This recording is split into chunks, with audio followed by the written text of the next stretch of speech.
বিশ্বকর্মা পুজো হয়ে যাওয়া মানেই সামনেই থাকে মহালয়। তো এবারে ৩-৪ দিন পরই মহালয় পড়েছে, আর মহালয় পড়ে যাওয়া মানে পিতৃপক্ষের অবসান আর দেবী পক্ষের সূচনা। তো সবাইকে আগাম দুর্গাপুজোর অনেক অনেক শুভেচ্ছা ও অভিনন্দন, ভালোবাসা। সবাই খুব ভালো করে দুর্গাপুজো কাটাও। বৃষ্টি তো হবে অবশ্যই, কিন্তু বৃষ্টি থামলে অবশ্যই ঠাকুর দেখতে যেও, কারণ মা এই 4টে দিনের জন্য বাড়িতে আসে। তো আমরা যদি ঠাকুর দেখতে না যাই মায়েরও তো মন খারাপ হবে, তাই মায়ের সাথে দেখা করতে অবশ্যই যেও, কেউ ঘরে বসে থেকো না। যতটা বেরো আনন্দ করো, তাতে মাও আনন্দিত হবে, সারা বছর আমরা আনন্দে থাকবো। তো ভালো করে পুজোটা কাটাও।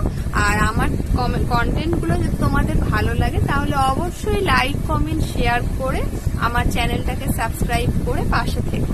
আর যদি কেউ মনে করো যে আমার সাথে যুক্ত হতে চাও, তাহলে আমার 10,000 পরিবারের যে ফেসবুক অ্যাকাউন্ট আছে তাতে তোমরা জয়েন করতে পারো।